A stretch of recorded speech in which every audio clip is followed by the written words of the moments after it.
In November in 2003, we got the first Fire Emblem game in North America on that sweet, sweet Game Boy Advance. But as much as I loved this game as a kid, I really wanted to know if it's still actually that good, even with games like Fire Emblem Three Houses to play now.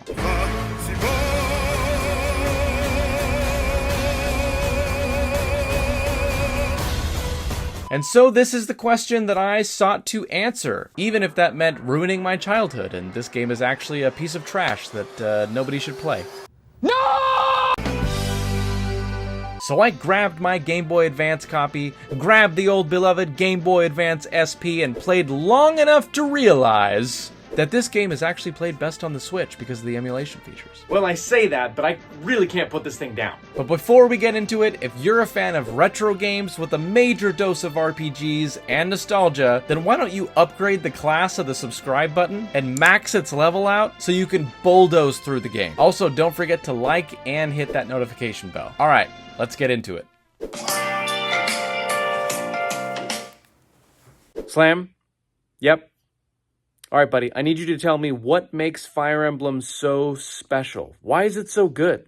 Oh, I'm so glad you asked. What makes Fire Emblem on the GBA so special is definitely got to be its impact on both the franchise and the genre, as well as its unique blend of mechanics, storytelling, and honestly the accessibility that it offered at the time. I mean, honestly, it's one of my all-time favorite Game Boy Advance games, and for a system jam-packed with my all-time favorite games, that's really saying something.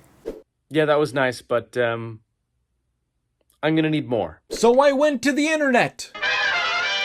Oh dear, the Fire Emblem fan base is feisty. But before we get into the specifics, let's get a better grasp of where this lands with gaming history. This game is actually the 7th entry in this series that spans back all the way to 1990, where its great sales were due to those pants. We didn't see most of these until later remakes due to the fact that the original developers in Japan thought that it would be too hard for players in the West. And if you've played the other games in the original form, to be fair, they're definitely not easy.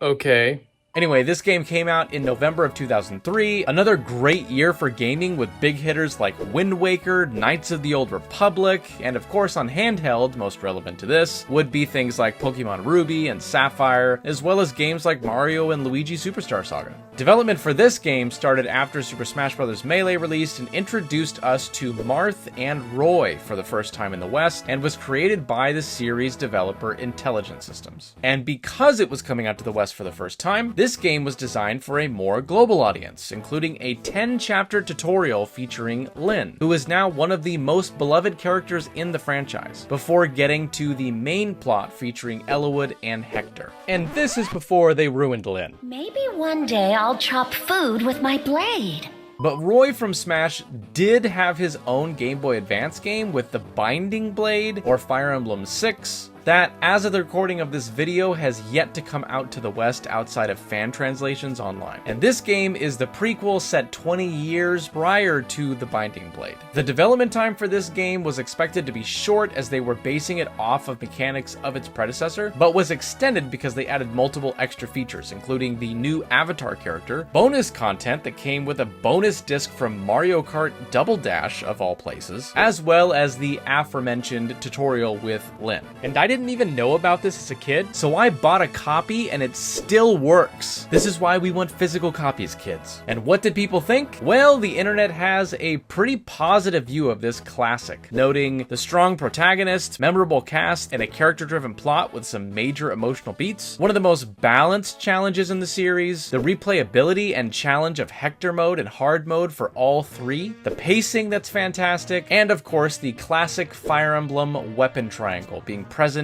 and accounted for. And this all jives with how fondly I remember this game, so I'm excited to pick it back up again and see if it still holds up. So I set out to play this roughly 25-hour game, and this was my experience.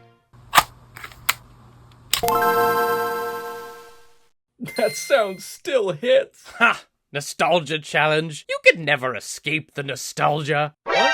When I started the game, I was met with Lynn, who is our tutorial guide through the beginning of the game. And honestly, I still felt like this is one of the best tutorials in almost any game. Sure, if you're already a Fire Emblem fan, you might find it annoying that each chapter takes you sort of one step at a time all the way up to chapter 10, but the pacing of this is what stood out to me as brilliant. Each chapter adds slight complexity, but doesn't overstay its welcome, making the learning experience absolutely seamless. And despite my old habits screaming to come out again, I did not sit here on chapter 10 and chip away at the boss to max out my favorite characters level like I used to. Oh, Lundgren's just gonna sit there on the throne and take hits so I can level up? Time for some cheese. Okay, I did that a little bit. But that's the cool thing about this 10-chapter tutorial. The more you invest in the characters here, the harder they come out swinging when they show up again in later chapters. And the one thing that really stood out to me during this time is the game's use of character images to capture the emotion of the scene. It really helps the player tap into their imagination to see these characters as more than just little pixel sprites on the grid-based map. Just about each chapter had some sort of image capturing the characters, sentiment, the situation, and after you beat chapter 10, this leads us to the main story of the game, and if you're playing for the first time, the story will center around Eliwood. Chapter 11 begins a year later, and the general summary of the story is that Eliwood's father has gone missing, and he, with his trusty companions, go to discover what happened. But as they seek out the truth, they begin to unravel a dark and demented undercurrent that eventually leads them to an ancient villain with a distorted soul. Pretty good hook, right? I don't want to spoil the game here, so I'm not going to go into more detail in the story, but even after all these years, I found myself diving right back into this great story. And the characters are better than I was expecting as well. If there's one criticism I see about some of the older games, it's that the characters are pretty bland, and I won't argue for all of the characters, but I have to say I disagree. In this playthrough, the character-driven plot actually stood out to me. It feels more intimate, more personal, with a major emphasis on the major lord's emotional challenges and family troubles. Even some of the side characters like Matthew and Jafar have these tragic events that happen, or in Jafar's case, there's this humanization of what would otherwise just be a classic bland villain. Even the two of their interactions is so poignant and meaningful. And I think it's these emotional moments focused on specific characters and their interactions where the story really stood out to me. So between the tutorial storyline, the little cutscenes or images they use for the overarching plot, I think the characters in this game are actually quite compelling. This isn't the greatest RPG storytelling that you could ever possibly find, especially with some of the extra recruits, but each character does have clear motivations and objectives as you build up your army across the game, and much of this is revealed more deeply through the support system. This is a genuinely good cast of characters. If you're not familiar with Fire Emblem games already, supports are these extra conversations that you can have between characters when they have gone through battles together and they fight alongside each other. And I actually forgot that this particular game limits your supports to 5 conversations per character, which is, it's an annoying and unnecessary restriction in my opinion. What? What do you mean I can't finish support with Lynn just because Eliwood's maxed with Hector? The bromance is strong. But getting to A support between characters can give them a combined epilogue, some of which end up changing the ending ever so slightly. Anyway, each character in the story has a main class and can be upgraded via these seals for specific class types. You'll have riding units, flying units, armored units, magic units, and my favorites, the assassins and heroes. Actually, classes like assassin and berserker were unique to only a few characters. One of these characters, Hawkeye, still was so cool with his design and animation that was just for him versus the character Dart, who's your kind of standard berserker. Though honestly, Dart could feel more unique because you can miss recruiting him if you decide to use the mind glitch in the port of Badon to rack up as much experience as possible and forget that you can't kill him if you want to recruit him. This'll be fine. Characters come back in Fire Emblem, right? And the worst thing about it was not getting Dart locked me out of getting another character. Sorry, guys. Wrong place, wrong time, and no Dart.